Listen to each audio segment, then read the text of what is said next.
welcome to Heartbeat Alaska Native News and Native Information. I'm Jeannie Green. Thank you so very much for joining us. On today's program, we travel to the YK Delta, that's the Yukon-Kuskokwim Delta in southwestern part of Alaska. We take a look at an issue that's affecting the lives in a bad way of our Native people. And it's not just the people in the YK Delta, it's all over America and all over Alaska. The issue is tobacco use. I'll be back with today's program. It's a very important one. Thanks for joining us. Hi, I'm Angelo, originally from Scammon Bay. You're watching Heartbeat Alaska. We'll be right back. Hi, I'm Mark from Scan Home, and we are proud to sponsor Heartbeat Alaska. Scan Home, serving all of Alaska's home and office furnishing needs. Thank you, Scan Home, for making Heartbeat Alaska possible. Heartbeat Alaska is brought to you in part by Brown's Electric Lighting Gallery. Thank you, Brown's Electric, for your generous support of Heartbeat Alaska.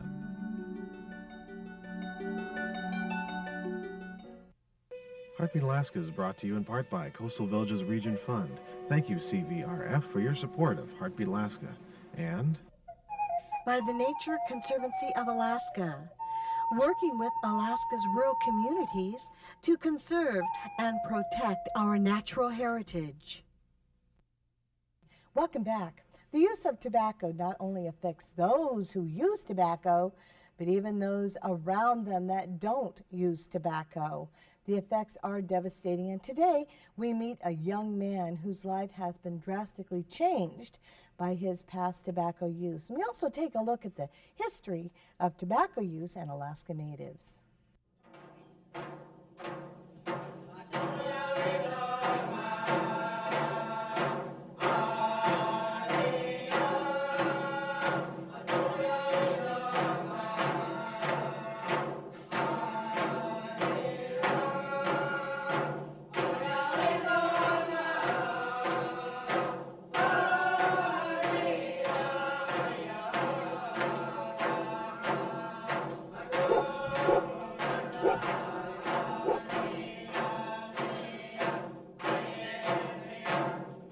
The Native people of Alaska are made up of many different nations, languages, and ways of knowing.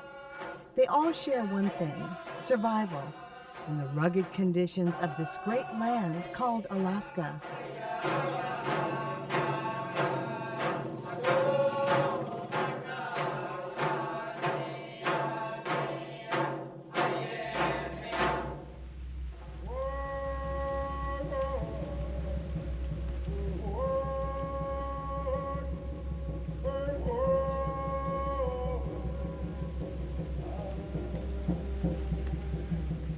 It wasn't until contact with European civilization in the early 1700s that the Native people of Alaska learned the meaning of the word addiction, for it was the early Russian explorers that introduced tobacco to the innocence of Alaska's Aboriginal people.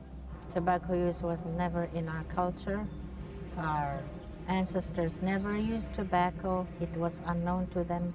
It was introduced by explorers in the early 1700s, and by the late 1700s, Alaska Natives were addicted, and they could ask for tobacco by name.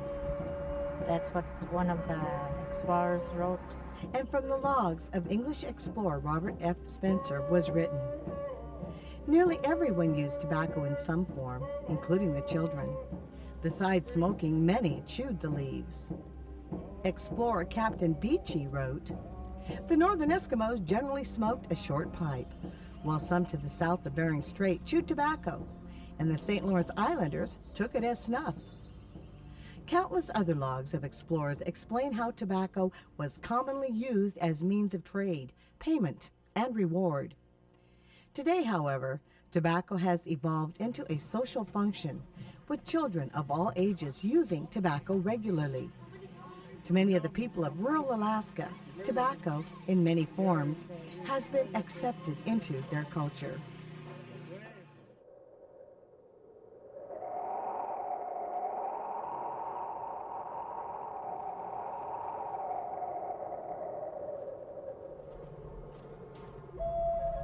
Meet Rodrick Demientieff of Bethel, Alaska.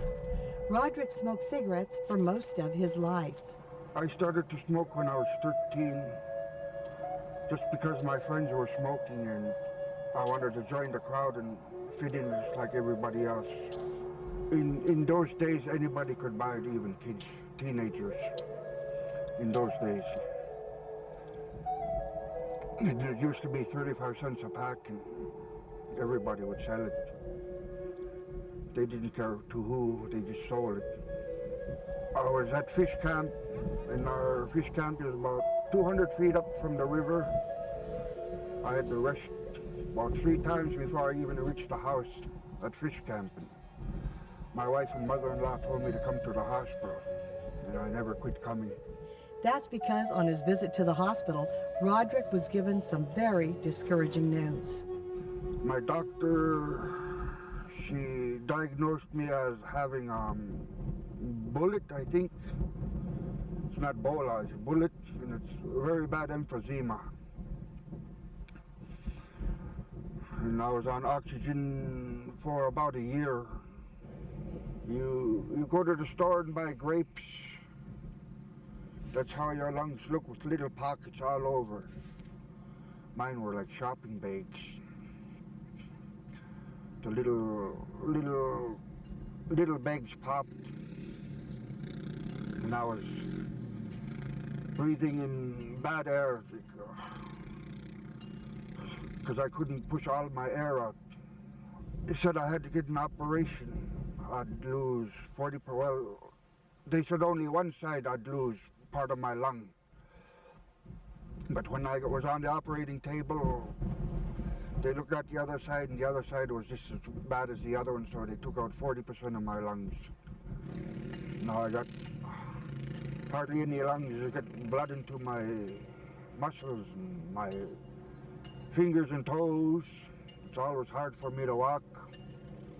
Nowadays I can't even work. I can't lift things. It's hard for me to bend down. I'm on pills, probably for the rest of my life. For Rodrick Demientieff, and for so many other Alaska Natives as well, life has changed dramatically because of tobacco. And for the youth of rural Alaska, if the same pattern of tobacco use and addiction continues, the outcome will be similar.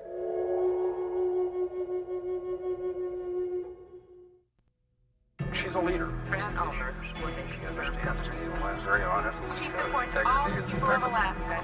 She has what it takes to be our next governor. Great governor.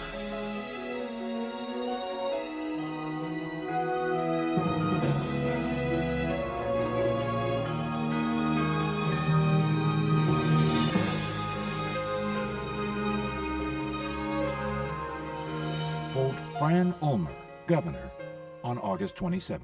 Are you traveling to Anchorage for education or health care? The Alaska Family Hospice is your home in the city.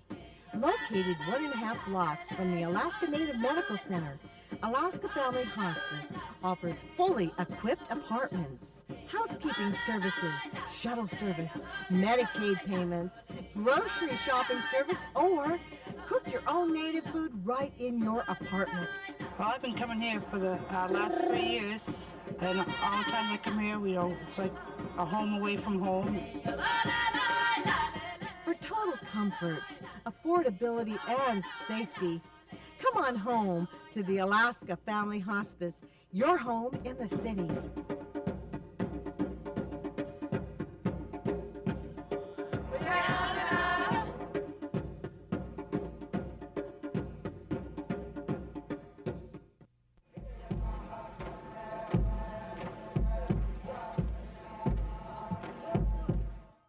Welcome back. Do you see this? In southeast Alaska, it's called bear bread. In other parts of the state, they have different terms, but in the YK Delta, it's punk ash, and it's the source of what they call Iqmik. We take a look at Iqmik in this upcoming segment. Also, tobacco use is growing all over the state, particularly among our youth, and we'll take a look at how it's affecting our Native youth.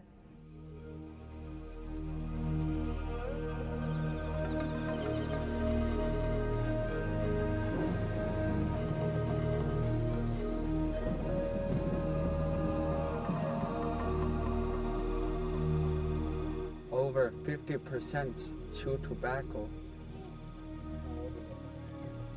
Underage. There's more underage chewers than they are overage. Here in the Yukon-Kuskokwim Delta, or YK Delta, the smokeless tobacco use rate amongst Alaska natives is 52% versus 2% nationally. The YK Delta has an extremely high rate of respiratory disease in babies and young people. In fact, cancer is the leading cause of death in the YK Delta region. How old are you? 13. When did you start using tobacco? I started using tobacco 2 or 3 years ago. I don't know where I started.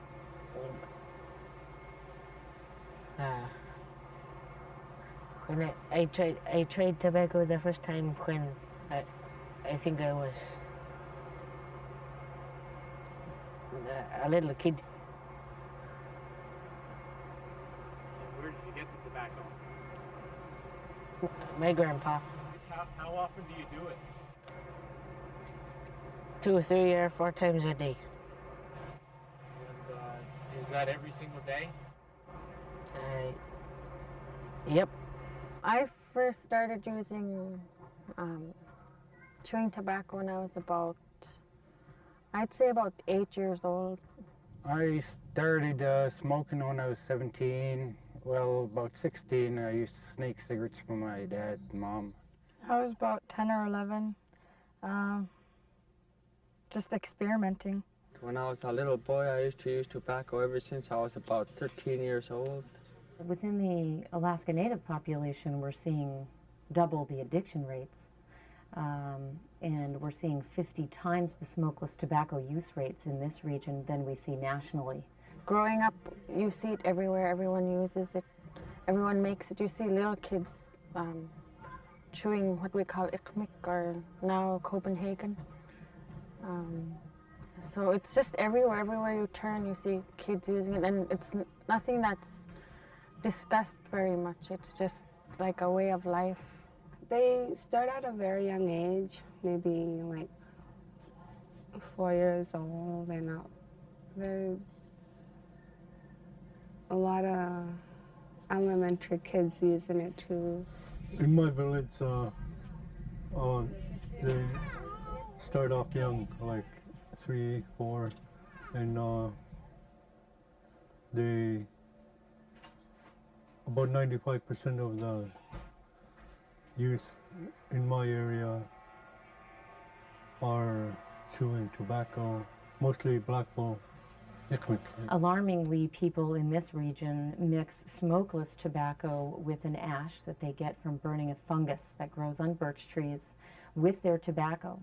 This mixture, known as Iqmik or black bull, raises the pH level in the user's mouth, and that increases the amount of nicotine that's absorbed and the speed at which it's delivered, which makes it highly addictive. The molecules are unprotonated in this case, so the user is actually freebasing the nicotine. One of my friends had some black bull, and that's what we call Iqmik. It's black bull. It's like homemade nicotine. He asked me if I wanted to try it, and I got a little curious, so I tried it. Sometimes they don't have to spend money on tobacco. They get it through other people, their parents, friends. Grandparents, aunts, uncles, and older siblings. I don't see very much like opposition to it, because grandparents even have their grandchildren or younger ones make it for them. Like I used to make it for my grandmother when I was very young. And tobacco is not only directly linked to cancer, including head, neck, and oral cancers, but is also known to cause chronic hypertension and increases the risk of stroke and cardiovascular disease. Well, no one ever told us how bad it was, or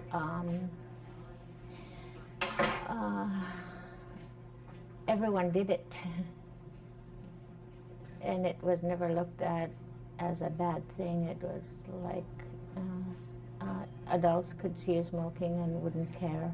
Did they even offer you cigarettes when you were little? Well, the elders themselves use tobacco. Their kids use tobacco. So, you know, a lot of the kids feel that it's okay, it's right for them to use tobacco.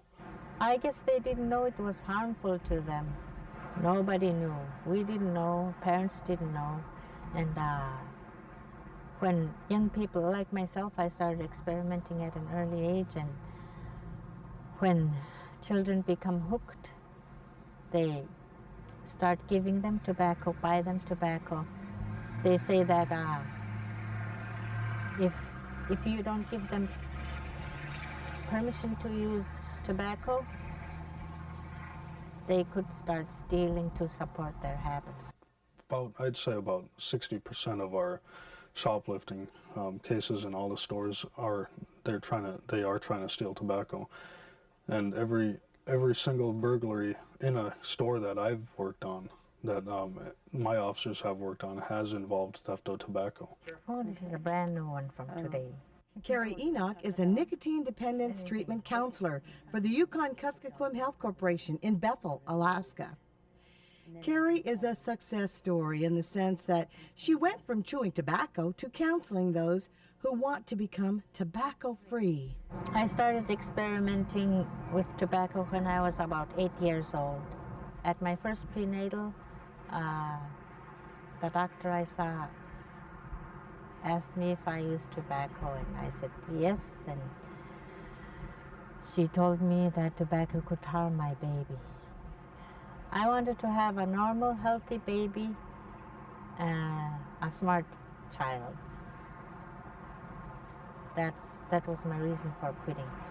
Unfortunately, quitting tobacco use during pregnancy is not the common practice. In fact, YKHC research of medical charts shows that 82% of pregnant women in the YK Delta region use tobacco. 61% of those women use Iqmik, or a commercial brand. It is the popular belief that Iqmik is safer than commercial tobacco because it comes from nature and is not treated with chemicals or preservatives.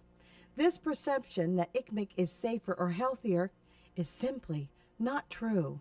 No tobacco use is benign. Actually, when used as indicated, tobacco is the only product sold in the United States that kills.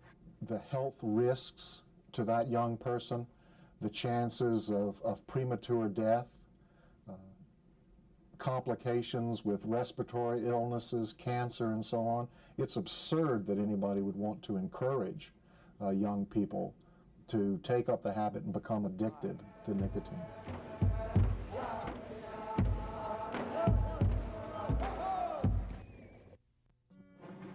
This is Grant Fairbanks. He's a pretty nice guy. He's lived in Bethel a long time. He owns Brown Slough Bed and Breakfast. We have two bed and breakfasts, the north building and the south building. We have 4 rooms in each. Whenever we visit Bethel, we stay at Brown Slough, and Grant serves us a great breakfast. Quiet atmosphere, it's homey, it's very clean, it's safe and secure. We'd like to thank Grant and the whole crew at Brown Slough Bed and Breakfast. She's a leader. Fran Ulmer. She understands the deal. She's very honest. She supports all the people of Alaska. She has what it takes to be our next governor. Great governor.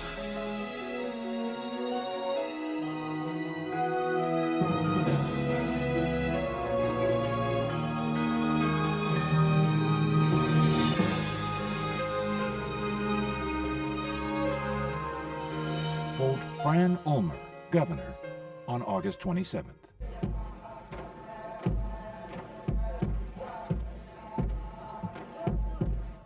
Welcome back.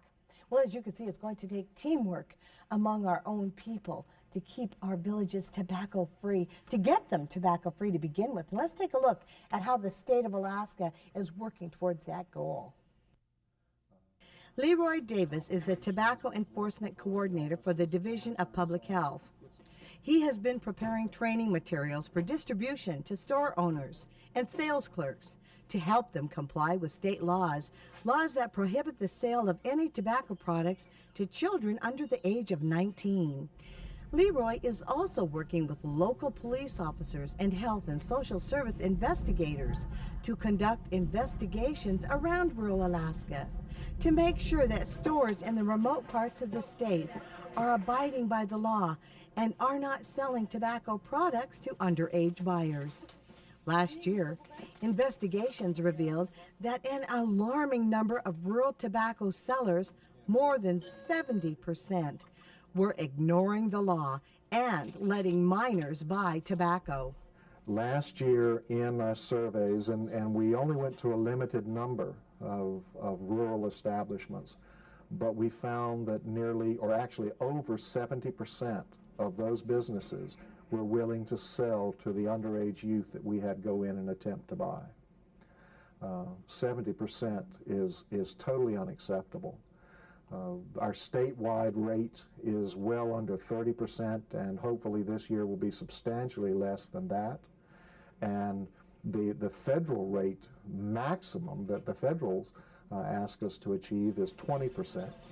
If the state fails to make the federally mandated 20% non-compliance rate, then the penalty that the law specifies is that Alaska could lose up to 40% of the funding it receives now for substance abuse treatment programs.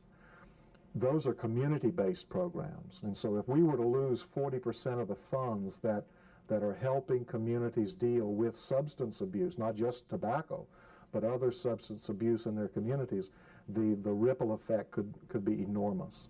On camera lights. Can I please see your ID? Our policy is anybody that looks under the age of 30 is to be ID'd. We keep at our check stands a calendar that says at what date they were born, they're allowed to buy tobacco. It used to be younger kids would stand out on the front porch and they would have older kids come in, people that are old enough to buy tobacco. In the past, we have had phone calls where parents will say, I'm sick, I don't feel well, I'm sending my child, and we just assure them that that is not something that we can do here in our store. We do not allow children to pick up cigarettes for the parents at all. And with good cause. If a store is caught selling tobacco to an underage buyer, the consequences can be devastating for first-time offenders. Our employees will be fined themselves if they are caught selling to minors, and also the store manager and the store itself will be fined if we are caught in non-compliance. Also, we lose our sale license for 20 days to start, and then it gets progressively higher after that. The penalties can increase up to $2,500 and a total of a year's suspension if there have been a number of previous violations at that business. If a business loses through the suspension of its tobacco endorsement, if it loses the privilege of selling tobacco for 20 days or 45 days or 90 days or a year, there are a number of consequences we can anticipate. One is the smokers in the community will probably have to go cold turkey, because not only will he not be selling to young people and children, he's not going to be selling tobacco products to anyone during that period of suspension. But on a more serious note, the impact of lost revenue can affect the workers in the store. It could result in a layoff, and as unfortunate as that is, that could be a downstream consequence. In the past, the illegal sale of tobacco products to minors fell primarily in the laps of store owners. But nowadays, with the realization of the enormously devastating effect tobacco has on health, it is becoming clear that the responsibility of keeping tobacco away from the kids belongs to the communities, to the store owners, the moms and dads, the grandparents, our elders, the ones who should know better. Let's understand the responsibility that the business person has. Let's understand the responsibility that the adults in a community, parents, uncles, aunts, neighbors, older brothers and sisters, we all have a responsibility to see that these kids get a chance to reach adulthood without developing the addiction to nicotine or being subjected to the potential health hazards. And it's also a responsibility that law enforcement in these rural villages is working to take control of. here in the police department, we do cite minors in possession of tobacco. If we see them smoking, we do cite them. If we find out that they're chewing, we do give them the citations. But handing out citations is only one small part of a bigger answer to the problem at hand. Understanding the very real and very frightening health consequences of tobacco use is the prevention medicine for this addiction that has stolen the vitality of the native communities of rural Alaska. Well, the first thing that we need to do is we need to start educating the kids. I mean, not just sticking a 1-hour class every year on tobacco use. I mean, started from, Head Start, kindergarten, first grade. Started when they're young so that when you teach it to them, they remember. Education for both adults and children is perhaps one of our strongest tools as Alaska Natives. It will take time and patience, but with the dedication of our elders, adults, youth, and agencies, together we can return abstinence from tobacco to tradition.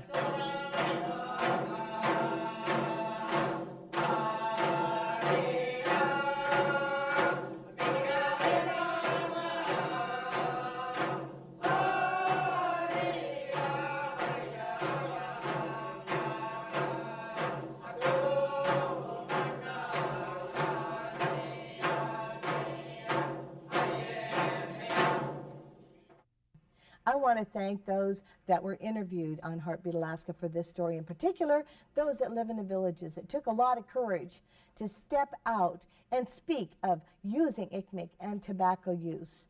It took a lot of courage because on television everyone sees that. These are the type of people that are my heroes, people that want to affect change in the lives of others, even through demonstration of their mistakes. And again, thank you so much for helping Heartbeat Alaska and our viewers. We really appreciate that. And I appreciate you. Thank you for joining us. Join me again next week for more Native news and information. I'm Jeannie Green. God bless every single one of you.